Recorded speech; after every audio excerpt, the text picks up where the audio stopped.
అద్భుతం. ఇక్కడికి రండి అందరూ, స్టార్టింగ్ కొత్త వాళ్ళు. ఇక్కడ నుంచి 2400 పీవీ నుంచి 5499 పీవీ వరకు 12% అంటారు. ఈ పీవీకి ఒక పాయింట్ యాడ్ అయితే 5500 పాయింట్స్ అంటారు. అక్కడ మీరు 16%కి వస్తారు. సో ఒక నెలలో దీని 2001 పీవీ చేసుకుంటే ప్రమోషన్ వస్తుంది. ప్రమోషన్ వస్తుంది అని ప్రోడక్ట్లు వాడుకుంటా కొంతమందికి వాడుకుంటా చెప్తుంటే ప్రమోషన్స్ వస్తాయి. ప్రమోషన్స్ ఎక్కడ వస్తాయి? జాబులలో వస్తాయి. అవునా? ఇక్కడ ప్రోడక్ట్లు కొనుక్కుంటా కొంతమంది చెబుతుంటే ప్రమోషన్ వస్తుంది. చాలా బాగుందా ప్రమోషన్ అంటే? ప్రమోషన్ వస్తే ఏం చేస్తారు తెలుసా? జాబుల్లో రిటైర్ చేసేటప్పుడు ఇక్కడ ప్రమోషన్ వచ్చినప్పుడే చేస్తారు.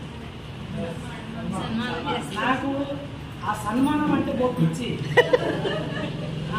చిన్నప్పుడు స్కూళ్ళల్లో అది పొందాలని చూస్తే ఎప్పుడు అత్యవసర మార్కులు వచ్చేది. 40-50 సన్మానం ఎప్పుడు చేస్తారు? 90, 100కి 90, 95 వస్తే కానీ చేయాలి. మనకంత సీన్ లేదు, అంతది కాదు తెలుగు. ఎప్పుడు నా ఫ్రెండ్స్ అందరూ ఆ పెన్ను అవన్నీ తీసుకుంటుంటారు స్టేజ్ మీదకి పోయి. నాకు ఒక్కసారి ఏమైనా తీసుకోవాలని ఉండేది, తీసుకోవాలి. కాలేజ్ బీకామ్ బీఈడి వరకు తీసుకోవాలి. అట్లా చాలా కసిగా ఉన్నవాడిని నీకు ప్రమోషన్ వస్తుందని చెప్పి నిర్ణయిస్తాను. చాలా వేస్తారు, బాగా పూలు వేస్తారు, పూల దాన్ని వేస్తారు అని చెప్పి.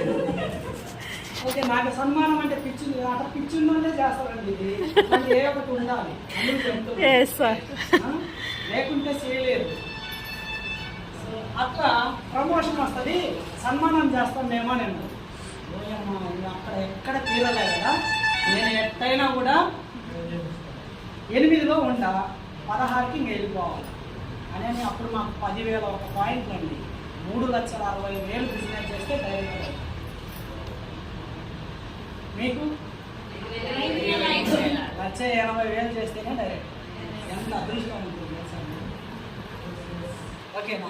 మేము 3,60,000 చేసినాం. ఇక్కడ 10,000. నెక్స్ట్ మంత్ 1,00,000 బిజినెస్ చేసిన, ఆ నెక్స్ట్ మంత్ మిగతా బ్యాలెన్స్ చేసినాం. విజయవాడకు పోయి కాటన్ మోసుకొని చేసినాం. ఇప్పుడు మీకు అంత లేదు, చాలా ఈజీగా ఉంది పని. మీ అప్లయన్స్ కూడా తెచ్చిస్తుంది అది. సో ఇట్లా 16% ప్రమోషన్ ఏంటంటే బ్రాంచ్ డైరెక్టర్. ఆ ముందుది వినపడకుండా ఈ డైరెక్టర్ అనేది వినపడింది అందరికీ. డైరెక్టర్ ఎవరిని అంటారు? సినిమా అన్నది ఇవ్వాలా, లేకుంటే ఒక కంపెనీకి ఓనర్ అన్న ఇవ్వాలి, అప్పుడే కదా డైరెక్టర్. ఇక్కడ మీరు 1,80,000 బిజినెస్ చేస్తే అంటారు. బాగుందా? బాగుందా? బాగుంది. ఇప్పుడు నా పేరు క్రౌన్ డైరెక్టర్, వెస్టీస్లో క్రౌన్ డైరెక్టర్. కిరీటం బాగుందా? బాగుంది. కిరీటం రాజులు పెడతారు చూడండి, బాహుబలిలో పెడతారు వాళ్ళ అమ్మాయి. అది ఇప్పుడు మనకి బాగుందా? బాగుంది. మీకు నవ్వులాటం ఉంది, కానీ ఆ క్యాడర్కి స్టేజ్ మీద ఎక్కడికి పోయినా కూడా సన్మానం చూస్తే మీరు షాక్ అవుతారు. తెలవదు క్రౌన్ డైరెక్టర్ లెవెల్. పిచ్చి పట్టింది కాబట్టి క్రౌన్ అయింది. రైట్. ఇప్పుడు నేను చెన్నై తాంబరం అనే ఒక బ్రాంచ్కి వెళ్ళా. డైమండ్ డైరెక్టర్ లాంచ్ అని ఉంది. డైమండ్ డైరెక్టర్ అయితేనే దాంట్లో కూర్చోవాలా, ఏసీ ఉంటుంది, బెడ్ ఉంటుంది, పడుకోవచ్చు. మీరు పోతే రానియ. ఎవరికి? డైమండ్ డైరెక్టర్ అనే వాళ్ళకే అది. సో అట్లా నేను అవన్నీ చూసి దానికోసం పనిచేసి, మీకు అట్లా చూస్తేనే కదా 10,000 కావాలంటేనే పని చేస్తాను. సో ఆ లాంచ్లో నేను ఇద్దరిని తీసుకపోతే ఆ లాంచ్లో కూర్చోపోయి మాట్లాడాలి అన్నాడు. నేను ఇద్దరు బయట కూర్చొని మాట్లాడుతూ ఉంటే నాకు తెలుసు, నాకు కొద్దిగా మొహమాటం ఎక్కువ, పోలే లోపలికి. ఆయన ఉండి మీరే క్యాడర్ అన్నారు. అందులో నేను అంటే కొండలసారి మంది తక్కువ టై వేసిపోయినా. అది చూసి ఏమైందంటే ఏదో క్యాడర్లో ఉంది అని అడిగింది అక్కడ బ్రాంచ్ అతను. తమిళ్లో అడిగింది, అది ఇంగ్లీష్లో అడిగింది, హిందీలో అడిగింది. మీసాలు లేవు కాబట్టి నాకు హిందీలో అడిగింది. సో అంటే ఐఎమ్ క్రౌన్ డైరెక్టర్ ఇన్వెస్టీజ్ అని అన్నా, అంతే సింపుల్గా. అంటే ఇదర్సే అదే ఇక్కడ కూర్చొని చెప్పొద్దు, అక్కడ కూర్చొని చెప్పుకోవాలని అంటున్నాను. అక్కడ కూర్చోపోయి నాతో కొత్త వాళ్ళు వచ్చారు కదా, అక్కడికి పోయి కూర్చొని అత తీసపోయారు కదా. ఈ వచ్చిన వాళ్ళు, నాతోటి వచ్చిన వాళ్ళు అనుమానంతో వచ్చింది నాతో, బిజినెస్ చేయాలా వద్దా అని. ఈడు తీసుకుపోయింది కదా అక్కడికి, ఇక్కడ తీసుకుపోయి ఇక్కడ కూర్చొని మర్యాద కొద్దిగా రెస్పెక్ట్ ఇచ్చి, ఆ లోపలికి పోతే చల్లగా వేసింది. ఎండలకాలం పోయింది ఏప్రిల్. దాంట్లో పోయి కూర్చుంటే వాళ్ళు నా పక్కనకి వెళ్ళి ఇంటికి అడిగి పోయినప్పుడు ఒక విధంగా తీసుకుంటారు, బ్యాగ్ వేసుకొని ఏదో ఇంటిని పెట్టడానికి వచ్చింది. ఓకేనా, నేను ఆఫీస్కి తీసుకుపోయిన అయితే ఇంటికాడ ఇన్నరాన్ని ఆఫీస్కి తీసుకుపోయి అక్కడ కూర్చోబెడితే ఆ లాంచ్లో వాళ్ళు ఇచ్చిన రెస్పెక్ట్ ఇంకా డౌట్ వచ్చిన వాళ్ళు ఆధార్ కార్డు తీసి ఎంత కొనాలో చెప్పండి సార్ అంటున్నాను. నేనేం చెప్పలేదు సార్ అంటే, ఏం చెప్పొద్దు సార్ మంచిదేం చెప్పిండ్రు కదా మీరు. నాకు అర్థమైంది లోపల ఓహో అవుతుందా. అక్కడికి పోయినాక నేను 1000 రూపాయలు కొనియాలని తీసుకపోతే 100 పీవీలు తీసుకున్నాను. చూడండి బ్రాంచ్ పవర్ రెస్పెక్ట్. ఓకేనా, అది సో రైట్ అండి. ఇక్కడ బ్రాంచ్ డైరెక్టర్ అట్లయితే మీకు కూడా అంటే కంపెనీ టర్న్ ఓవర్లో నుంచి మీకు భాగం వస్తుంది వాటా. అప్పటిదాకా మీరు కొట్టిన పీవీలు, మీరు కొన్న పీవీలు, మీరు చేయించిన పీవీల మీదనే బోనస్ వస్తుంది. అప్పుడు 10 దేశాల్లో ఈ బిజినెస్ ఉంది, ఆ 10 దేశాల్లో జరిగిన టర్న్ ఓవర్లో నుంచి మీకు వాటా వస్తుంది జీతం. ఎంత బాగుంది తెలుసా, అర్థమైందా మీకు? టర్న్ ఓవర్ అంటే మీరు చేసిన పీవీలు ఇన్నే ఉంటుంది. కంపెనీ 10 దేశాల్లో పీవీలు చేస్తుంది, బిజినెస్ చేస్తుంది. ఎన్ని ఉంటాయి ఊహించలే, మన చాలా ఉంది. అందులో నుంచి మీకు వాటా ఇస్తుంది, మీరు కష్టపడినంత వాటా ఇస్తారు. కానీ ఇంత కష్టపడి ఇంత ఆలోచన చేయాలి, ఇంత ఉండదు.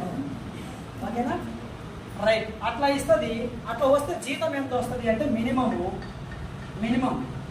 ఒక 4000 నుండి అండి 15,000 వరకు, 15,000 వరకు వస్తారు. నాకు ఒంగోలు దగ్గర ఈ మేదరమేట్ల మధ్యలో ఒక అబ్బాయి ఉన్నాడు.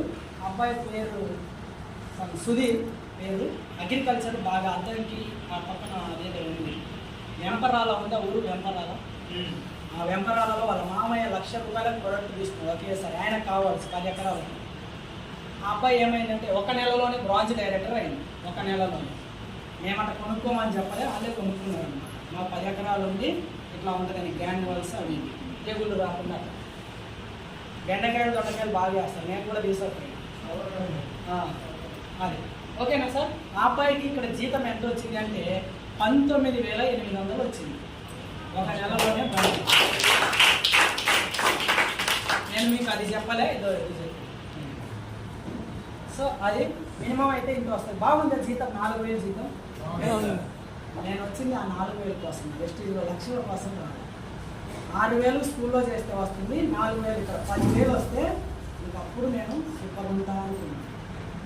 అట్లా 4,000 తీసుకుంటే లూనా కొనుక్కోవచ్చు అని ఆలోచన వచ్చింది. వెస్టీజ్లో లూనా చెప్పినా కదా ఫస్ట్ స్కూల్ రికార్డు కొనుక్కో, అది కొనుక్కోవచ్చు, ఇది సేవ్ చేసి అనే ఆలోచనతో ఈ బిజినెస్లోకి వస్తే ఇక్కడికి వచ్చినాక సన్మానం చేసినాక ఇక్కడ నాకు వచ్చిన జీతం 12,583 చూశాక స్కూల్ బంద్ చేసి మరుసటి రోజే బంద్ చేసి స్కూల్ మానేసింది. ఎండాకాలం సెలవులు వచ్చినాయి, ఇంకా అంతే. సెలవులు అయిపోయినా స్కూల్ స్టార్ట్ చేసి మా ఆయన రమ్మంటుంటే నాకు మంచి జాబ్ వచ్చింది సార్. అదే సార్ నీకు జీతం 500 పెంచుతా 6,500 పెంచింది ఎంత, ఇక్కడ ఎంత తీసుకునేది. ఎవడన్నా తెలివి ఉన్నవాడు బుద్ధి ఉన్నవాడు వాళ్ళు నేను కూడా పోదాను. సో స్టిల్ అండి అక్కడి నుంచి 14 అయింది, 16 అయింది, 18 అయింది, 20 అయింది, 22 అయింది, 26 అయింది, 26 అయినాక కరోనా వచ్చింది. నాకేమో మీ అందరికీ రాలేదులే, అంత లెక్కలు వచ్చాయి. సో రైట్, 26,000 వచ్చినాక కరోనా వస్తే అందరు బిజినెస్లు ఆగిపోయాయి. వెస్టీజ్ బిజినెస్ ఏమైంది తెలుసా, నేను కూడా ఆగిపోయాను. వాస్తవానికి భయం, బతుకుంటే బఠానీలు అమ్ముతానైనా బతుకోవచ్చు అనేది మా అమ్మ చెప్పింది. కిలక్కలైనా 1,00,000 తగ్గిపోతావు అని. మా ఎంఎస్ఆర్ ఫోన్ చేయలే ఆ నెలలో. నేను కూడా ఎవరికి ఫోన్లు చేయలే. ఫోన్లు చేసినా కరోనా వస్తుందేమని భయం. అందరికీ ఉందే లేదా భయం? ఆ భయంతో ఆ నెలలో ఏం పని చేయలేదు. ఆ నెలలో మాత్రం నా ఇన్కమ్ 0 అయింది. నేను స్టార్ట్ అయినప్పటి నుంచి కరోనా వచ్చి నన్ను 0 చేసింది. ఆ నెలలో మాత్రమే గుర్తుపెట్టుకోండి. ఎందుకంటే నేను సెల్ఫ్ పీవీ పెట్టడం కూడా మా అమ్మ వదలలేదు. మార్కాపురంలో షాప్ ఉంది నాకు. నేను సెల్ఫ్ పీవీ పెట్టడానికి కూడా వదలలే. నా టీం వాళ్ళు అందరూ కూడా కొనలేదు. కాబట్టి అందరూ భయమైంది కదా. అందుకు ఆ నెక్స్ట్ మంత్ నా ఇన్కమ్ ఏమైందంటే తర్వాత నెల లాస్ట్లో ఎంఎస్ఆర్ గారు ఫోన్ చేసి ఏం చేసిందంటే, ఏందిరా స్వామి నువ్వేం అనలే, ఇంకా టీవీలన్నీ భయమైందా ఏంటంటే, అవును సార్ నాకు కూడా భయమైంది, 10 రోజులు అయింది. నాకు అక్కడ ఆండ్రాయిడ్ మొబైల్ లేదు. నా దురదృష్టం ఏంటంటే ఆండ్రాయిడ్ మొబైల్ లేదు అప్పటిదాకా. డబ్బా ఫోన్ ఉండేది, దాంట్లోనే మెయింటైన్ చేస్తుంది బిజినెస్. తర్వాత జూమ్ అని యాప్ వచ్చింది, అందరం మీటింగ్లు వింటున్నాము ఇంట్లో కూర్చొని, నువ్వు ఏడుండవు ఏ లోకంలో ఉండవు, నువ్వు అడవిలో ఉన్నట్టుంది అని అన్నాడు.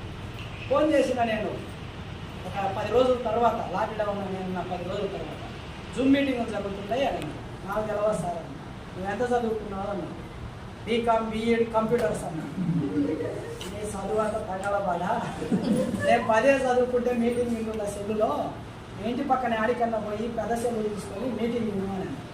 మా ఇంటి పక్కన కృష్ణవేణి ఒక అమ్మాయి ఉంది, చెల్లె ఒకటి నాకు. నేను అడిగిన అన్నమాట, జూమ్ అంటే ఏంటి ఇక అన్న, ఇది అని పెట్టని విన్నా.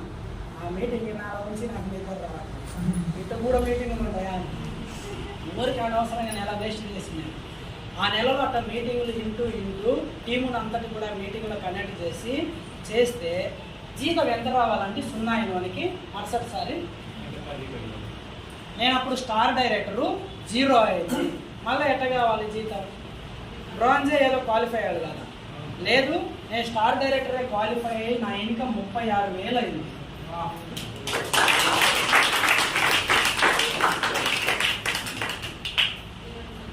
ఇంకా కరోనాతో కూడా పోరాడాలనిపించింది ఆ జీతం. సో ఆండ్రాయిడ్ మొబైల్ అప్పుడే కొన్నది నేను. సో స్టిల్ అదే ఈ ఫోన్ అంటే నాకు బాగా పిచ్చి, ఇష్టం బాగా, అందుకే మార్చలేదు. ఇంకా కూడా ఒక 5 ఏళ్ళ దాకా మార్చకూడదు అనుకున్నాను. ఎందుకంటే కరోనాలో 3 లైన్లు క్వాలిఫై అయినాయి, 2 LOBలు ఉన్నాయి. నాకు సైడ్ వాళ్ళని కాల జీతము సైడ్ వాళ్ళని కాని వాళ్ళకి ఇస్తారా మేడం? కరోనా కాబట్టి ఇచ్చింది గవర్నమెంట్. మా అమ్మ అంటే నాకు చాలా ఇష్టం అందరికంటే మామూలుగా. తర్వాత నాకు గౌతమ్ బాలి అంటే అంత ఇష్టం, మా అమ్మతో ఈక్వల్ అన్నమాట. ఎందుకంటే అమ్మ కూడా ఇయ్యదు అట, సైడ్ వ్యాల్యూ చేయకుండా కూడా జీతం ఇచ్చింది. ఆశ్చర్యమైంది. అప్పుడు అనిపించింది నాకు, చచ్చిపోయేదాకా వెస్టీజీని మాత్రం వదలకూడదు, కృతజ్ఞత భావం అంటారు కదా, అదనమాట. నా సైడ్ వాళ్ళని కాకుండా జీతం ఇస్తే నేను ఎంత పని చేయాలి? అందుకని గట్టిగా చేయాలి, వదలకూడదు. నేను గట్టిగా చేయాలి, వదలకూడదు. గుర్తుపెట్టుకోండి, వెస్టీజ్లో ఎవరు గెలుస్తారంటే వదలకుండా ఉండే వాళ్ళు గెలుస్తారు. ఏది వచ్చినా బిజినెస్ కొద్దిగా అప్ అండ్ డౌన్స్ అయినా, అప్లైన్ తిట్టినా, ఓకేనా, కసిరిసుకున్నా, ఓకేనా, డౌన్ లైన్స్ అలిగినా, ఇలాంటివన్నీ జరుగుతుంటాయి. అందుకు నేను జరుగుతుంది. నన్ను బోలెడు మంది వదిలిపెట్టి బిజినెస్, నాకు లాస్ కాలే, వాళ్ళకి లాస్. నన్ను వదిలిపెట్టినప్పుడల్లా నేను ఒక లెవెల్ పెరిగిన. వాళ్ళ తెలియదు అది. నేను వదిలిపెడితే నా అప్లైన్ సంగనాగిపోతాడు అనుకున్నాను. సంగనాగిపోయింది ఎవరు? సంగనాగి పంపించాలని అనుకుని పోయింది. నిజం అదే కదా, దేవుడు చూస్తాడు కదా. రైట్, మనుషులు చేస్తే చెడిపోము, దేవుడు మంచి చేసేటప్పుడు చెడిపోము. సో అదే అట్లా అంటే ఇలా బ్రాంజ్ డైరెక్టర్ అయ్యి 15,000 వస్తాయి. అట్లా ఇలా అవ్వడం ఎట్లా అనేది ఒక్కటే క్లారిటీ ఇచ్చి క్లోజ్ చేస్తాం. ఓకేనా? ఎంత జీతం తీసుకునేది ఎట్లా అని అర్థమైంది కదండి. ఇది 5% డైరెక్టర్ అవ్వడం అనేది అంత